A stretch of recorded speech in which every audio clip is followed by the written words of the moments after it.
Buenos días, queridos hermanos, en esta mañana, domingo 7 de febrero del año 2021, en medio de una pandemia, nos encontramos nuevamente en forma virtual hasta que podamos juntarnos y abrazarnos como nos gusta. Y estamos en medio de una situación en la cual Dios ha permitido para que en medio de esta situación también lo encontremos a Él. Por eso hoy nuestra reflexión tiene que ver con eso, pero para eso antes vamos a ponernos en sus manos pidiéndole al Espíritu Santo que nos guíe en todo. Ven, Espíritu Santo, ven a nuestras vidas, a nuestros corazones, a nuestras conciencias. Mueve nuestra inteligencia y nuestra voluntad para entender lo que el Padre quiere decirnos a través de su Hijo Jesús, el Cristo. Que tu palabra llegue a toda nuestra vida y se haga vida en nosotros. Amén. Salmo 147 del 1 al 6. Alaba al Señor que sana los corazones rotos. Alaba al Señor que la música es buena. Nuestro Dios merece una alabanza armoniosa. El Señor reconstruye Jerusalén y reúne a los deportados de Israel. Él sana los corazones destrozados, venda sus heridas, cuenta el número de las estrellas y a cada una la llama por su nombre. Nuestro Señor es grande y poderoso, su sabiduría no tiene medida. El Señor sostiene a los humildes y humilla hasta el polvo a los malvados.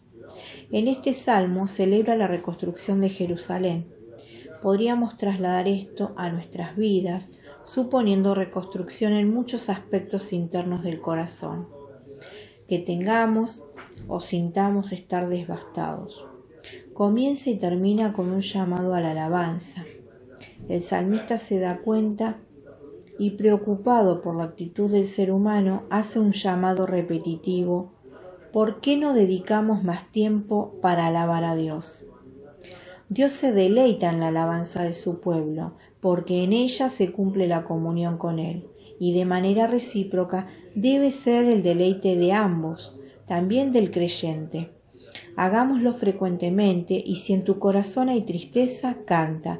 Si hay un problema, repítele a Dios con gratitud tus éxitos pasados, y si hay motivos de alabanza, alabémoslo hoy. Amén.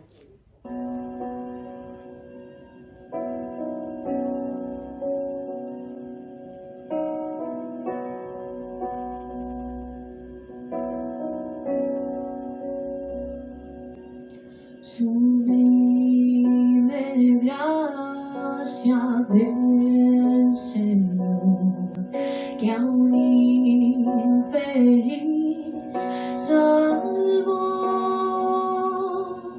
Fui ciego, mas hoy veo yo, perdido y él me halló. Su gracia me enseñó a temer, mis dudas ahuyentó. Oh, cuán precioso fue a mi ser cuando Él me transformó. De mi maldad me libertó, mi Salvador me rescató, y como el mar fluye su amor, sublime gracia y amor.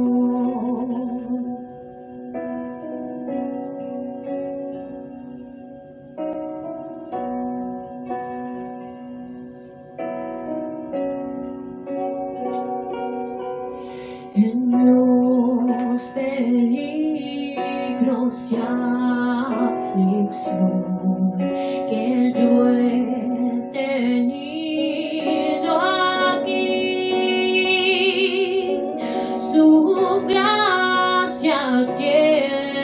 remedio y me guiará al hogar de mi maldad. Me libertó mi Salvador, me rescató, y como el mar fluye su amor, sublime gracia y amor. De mi maldad me libertó mi Salvador, me rescató, y como el mar fluye su amor, sublime gracia y amor.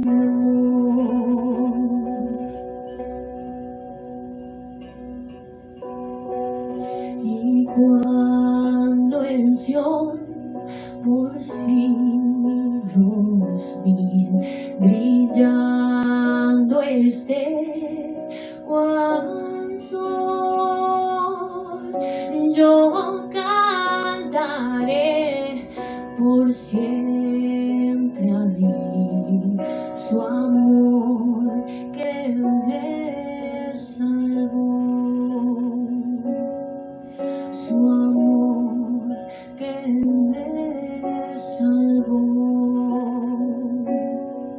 su amor que me salvó.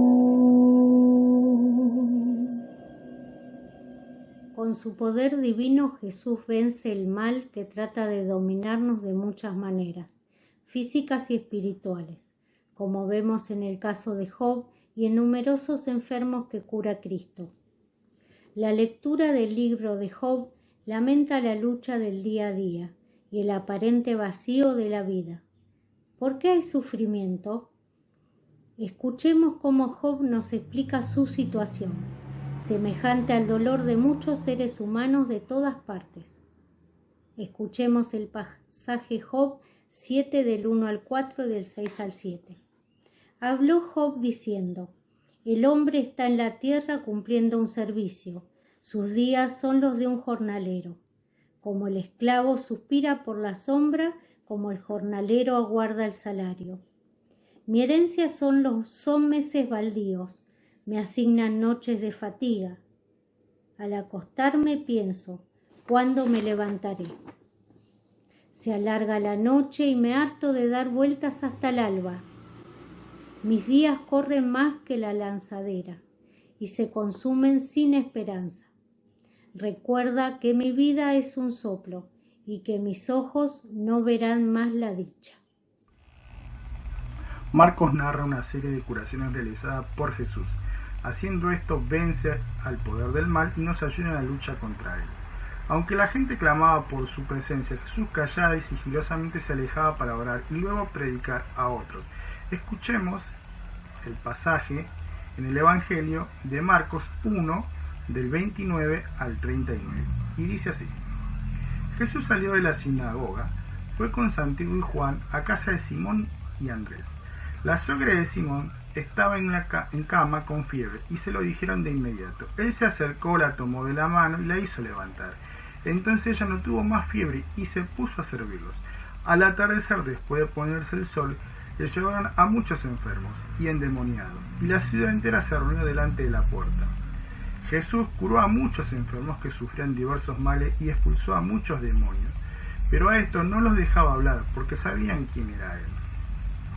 Por la mañana, antes que amaneciera, Jesús se levantó y salió y fue a un lugar desierto. Y allí estuvo orando. Simón salió a buscarlo con sus compañeros y cuando lo encontraron le dijeron: todos te andaban buscando. Y él les respondió: vayamos a otra parte a predicar, también en las poblaciones vecinas, porque para eso he salido. Y fue predicando en las sinagogas de toda la Galilea y expulsando demonios. Bueno, después de este pasaje que hemos escuchado, vamos a tratar de tener una reflexión, especialmente sobre la curación de Jesús sobre la suegra de Pedro. No nos vamos a referir a la suegra, pero sí vamos a referirnos a este hecho que parece insignificante, pero nos va a traer una gran reflexión, esperemos, esta mañana. Y arrancamos bien atrás, arrancamos con el tejido, con el hilo, con la hilandería, con el hilado. La hilandería, el hilado, es una industria muy antigua, una de las más antiguas que tiene la humanidad. Y nos han dejado mucha leyenda, mucho vocabulario a lo largo de la historia. Se han encontrado agujas de hueso en el año 4000 a.C., por allá en Asia, Europa, en el año 7500 a.C., se encontraron telas de lino y algodón en Siria. En Egipto, en el año 5000 a.C., se encontraron tejidos de algodón que se usaban para vestir, pero también para envolver a las momias. Y en el año 1700 a.C., en China, ya se elaboraba la seda. Para tejer antes, no es como ahora, antes había que producir el hilo. Y entonces el hilo se sacaba ya sea de los copos de algodón, de las fibras del lino, de la lana, de los vellones de lana, y también del cáñamo de la India, lo que hoy conocemos como cannabis. La hoja es una fabulosa dadora para la industria textil. Y se usaba algo que se llama un uso, que era una vara larga, ancha en la punta con un ganchito. Entonces agarraban el copo o lo que sea, el copo de algodón, la fibra, y con una mano se daba vuelta el uso y con la otra se iba alargando ese copito o esa fibra que se daba para formar un hilo. Entonces se trabajaba con una mano y con la otra. Con el tiempo apareció la rueca, pero allá por el siglo XIII, donde se hizo famosa la reina Isabel de Hungría, que producía el hilado para sus pobres.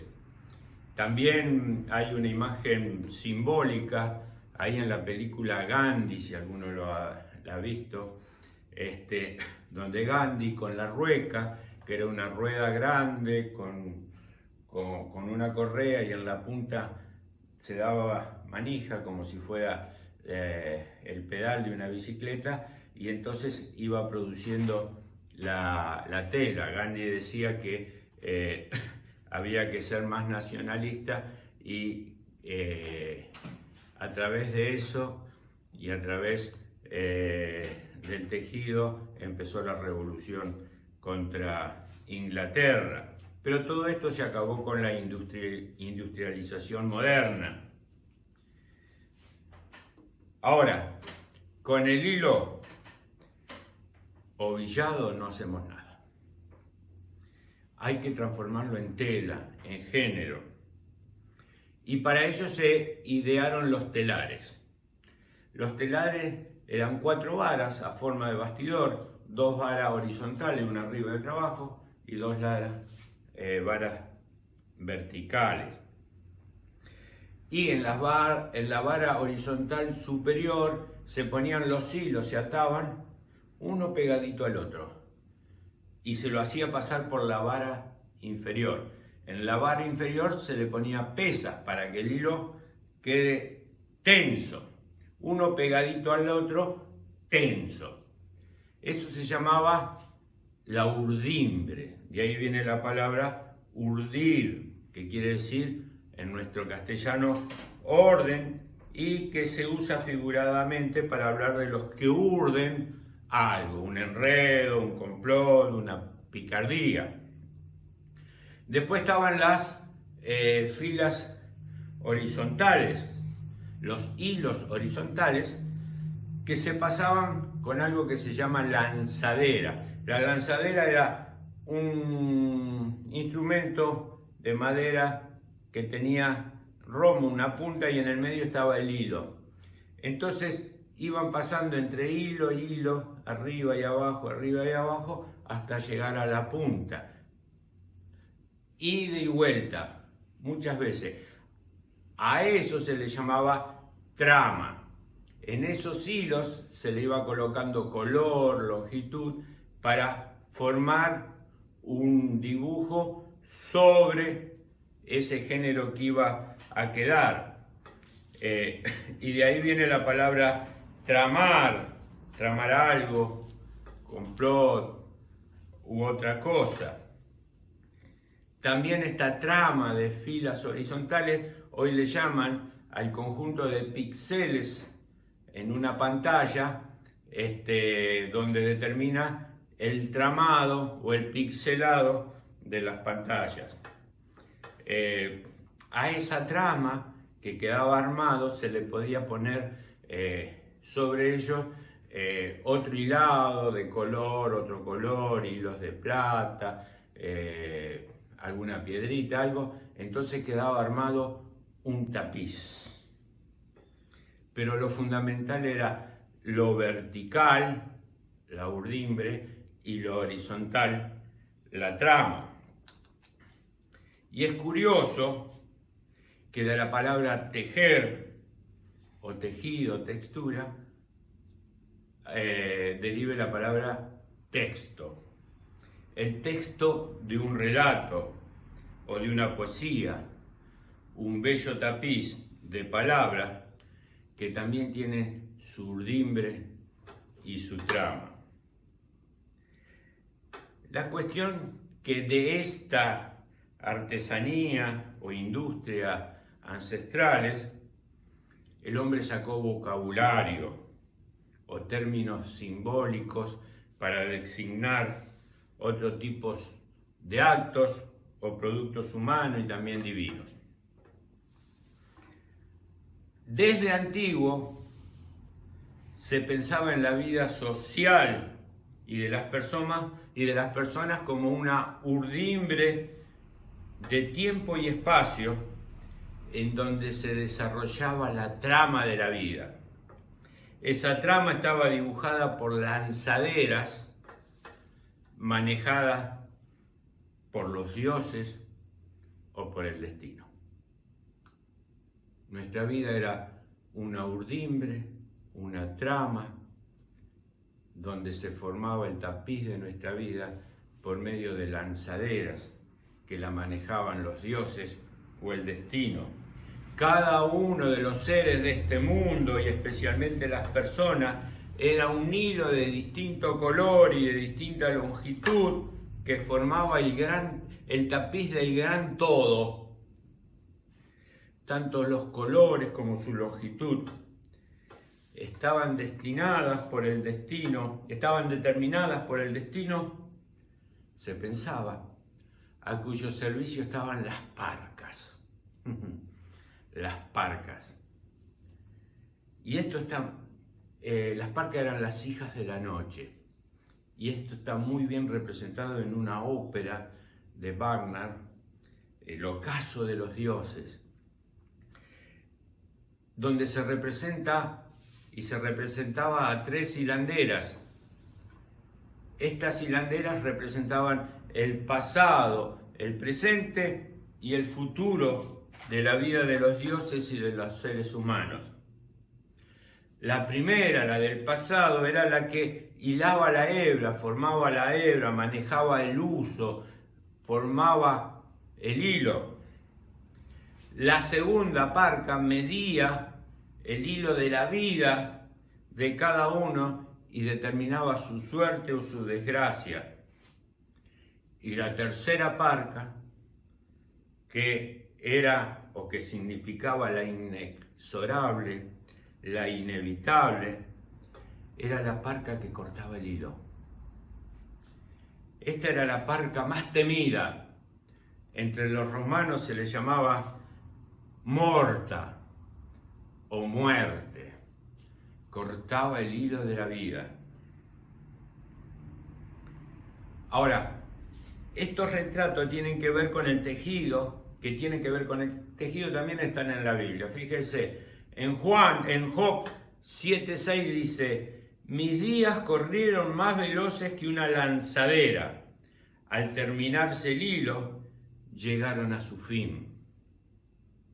Y Job aquí está representando la opinión de un pagano que piensa que no hay un Dios, que no existe un Dios que se ocupa de él, solo el destino, que se ocupa de la trama general de la marcha del mundo, que coloca y que corta los hilos a su gusto y su placer. Solo interesa el todo. La vida de cada uno poco importa. Lo mismo le pasa al budismo, al hinduismo, al marxismo, al pensamiento de Freud, por ahí, o cualquier doctrina materialista o determinista. Aún para algunos políticos de hoy, para las multinacionales especialmente, para los que más tienen, que le interesa lo macro, sin pensar en las personas, a no ser en ellos mismos, en sus familiares, o en amigos, o aquellos que le hicieron algún favor. La vida individual así no tiene sentido. Tampoco tiene proyección más allá de la muerte. Somos un hilo que en algún momento se corta, y nada más. Que está manejada por el fatalismo inevitable, en medio de una sensación de libertad que nos permite manejarnos en un entramado, que nos permite vivir hasta un momento determinado. La superación de esta visión, que es una visión pesimista, porque tiene un final y que se acaba con la muerte, que es una visión opresora y de una falta de libertad del ser humano. Es decir, la superación de esta visión está en el pasaje que leímos. Cristo está venciendo los poderes oscuros que, como lanzaderas perversas, manejan los destinos de los seres humanos y le da el triunfo a los malos. Y aquí, para comenzar, una descripción general del actuar de Jesús, Marcos, que es discípulo de Pedro,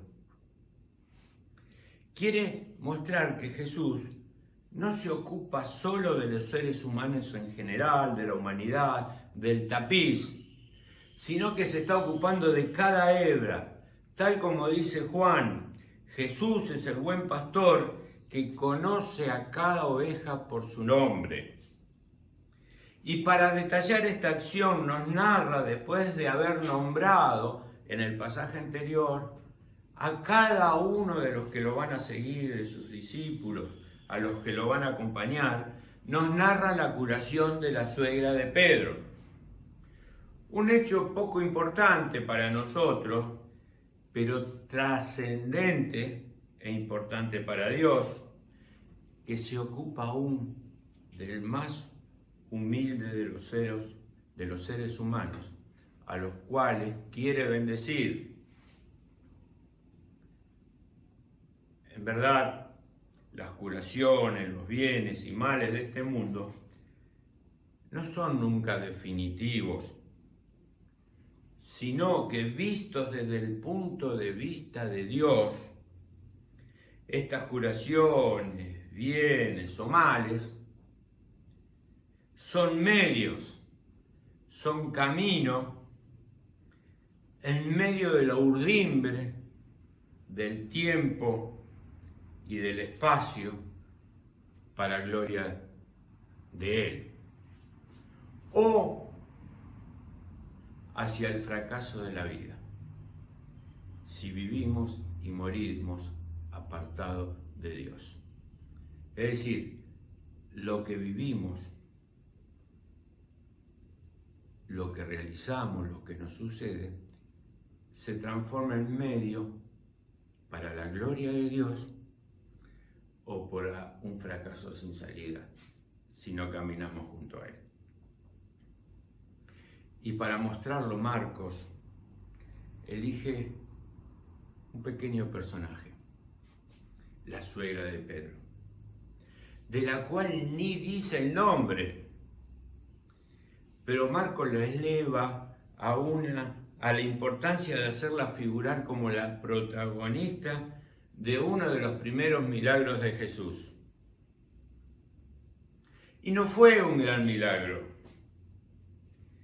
pero como para hacerlo ejemplo de sus posteriores milagros y como para decirnos que la vida cristiana está entretejida no de grandes, sino de pequeños milagros, de los cuales cualquiera de nosotros podría dar testimonio en su vida cristiana, ya que el verdadero y gran milagro es que nos ha dado su gracia, que nos ha hecho sus hijos, que quiere llevarnos a la vida plena, a la vida santa, siendo partícipes de la vida divina.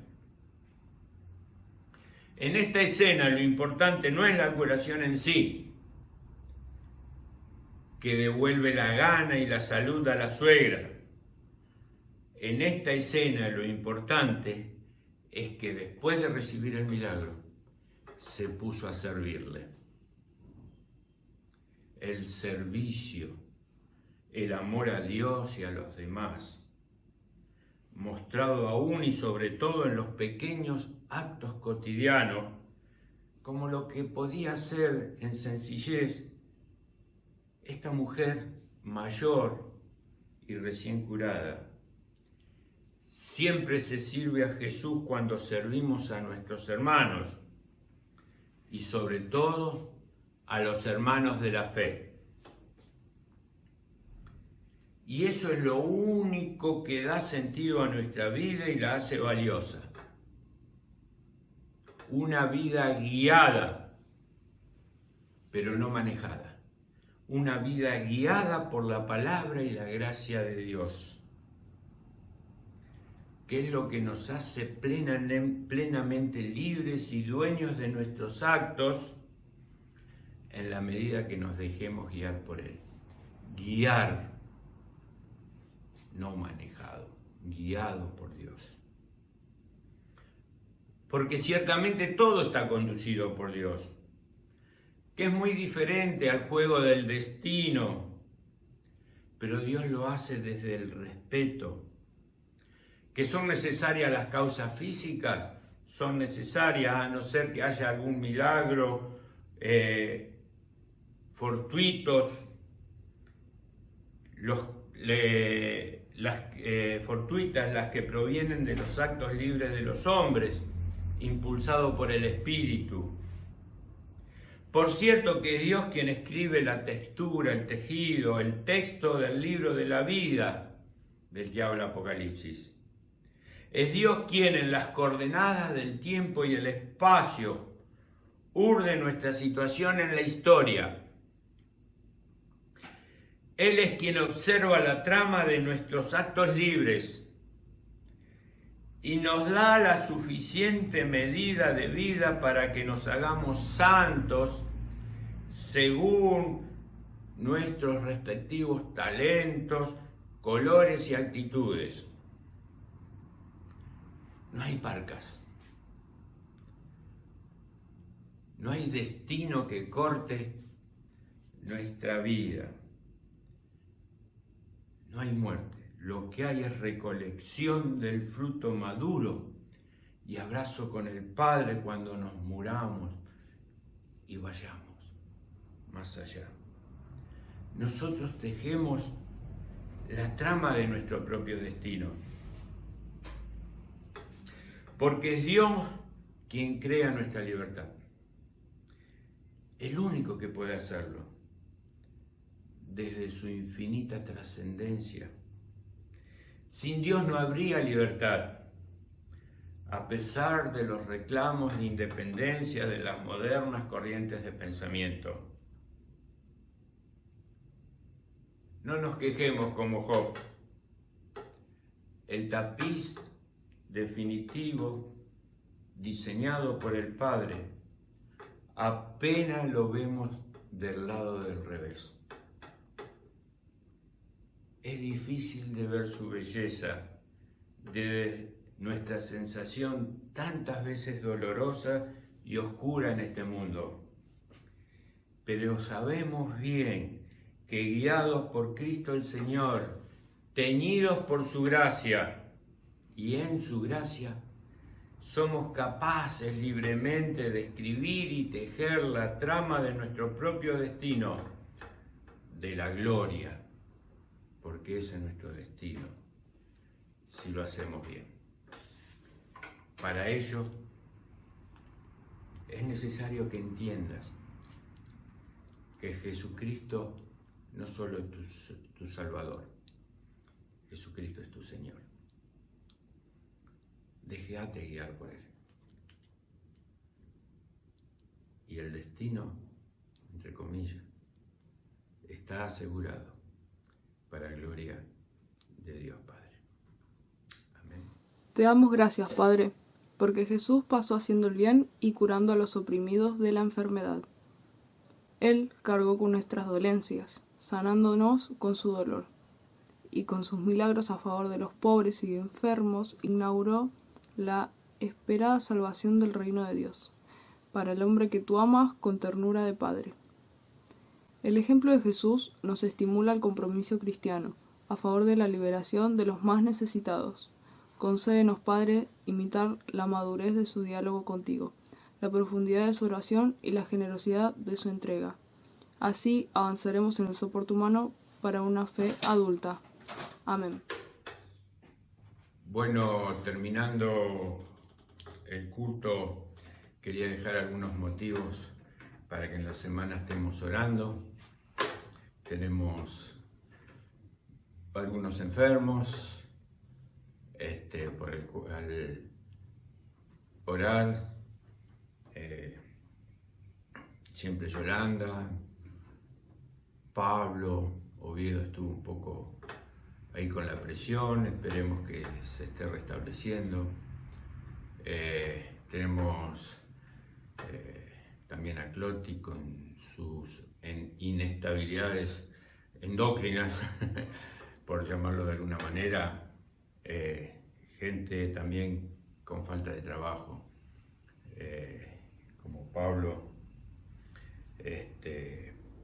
la difícil situación que viven algunos, que trabajan desde temprano hasta muy entrada el día para ganarse el pan, que algunos también con dificultad para llegar a fin de mes.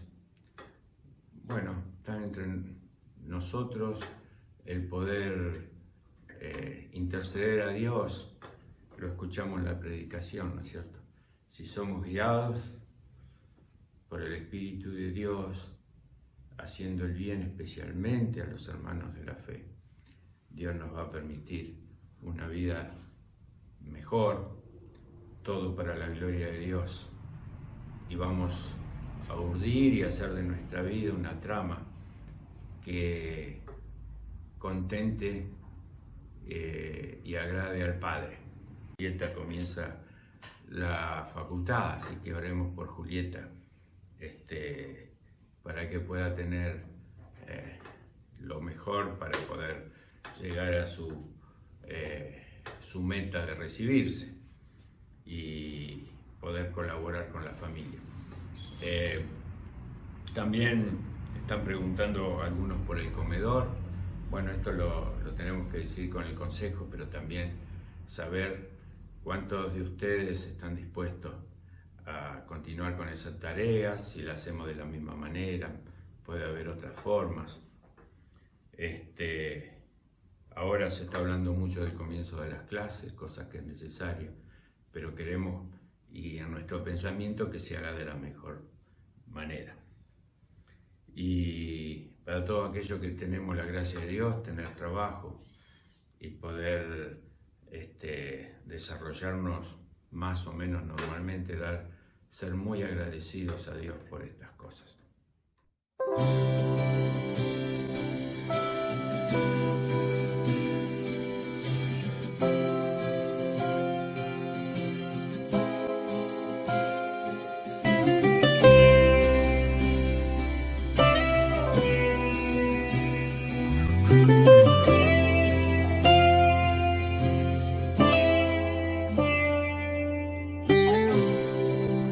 Preciosa sangre que mi vida cambió, mis pecados, mis culpas lavó, ha quedado atrás el pasado sin Dios. Fue en esa cruz donde la historia cambió, donde mi vida tomó otro sentido, donde yo encontré la razón de vivir.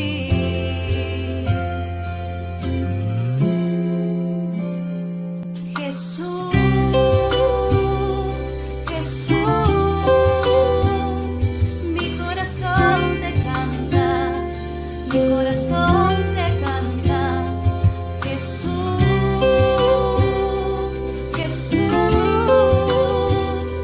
mi corazón te canta, mi corazón te canta. Jesús.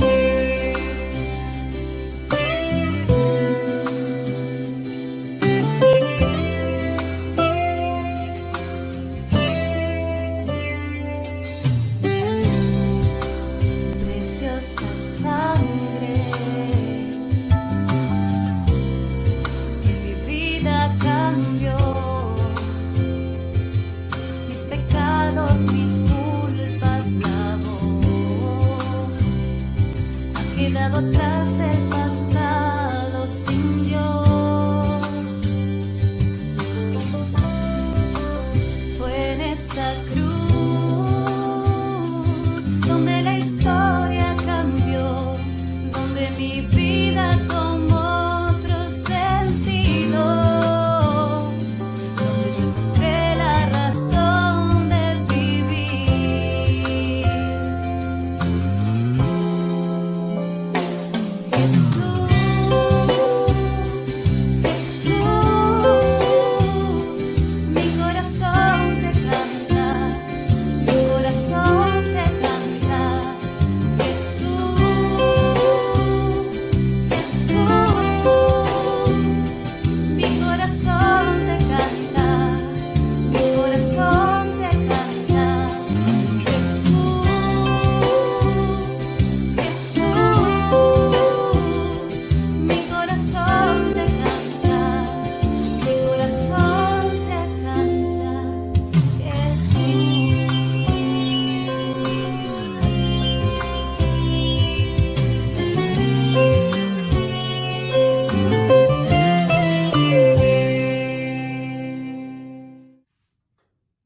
Por eso, la gracia de nuestro Señor Jesucristo, el amor del Padre y la compañía y guía constante del Espíritu Santo esté con todos y cada uno de ustedes. Amén.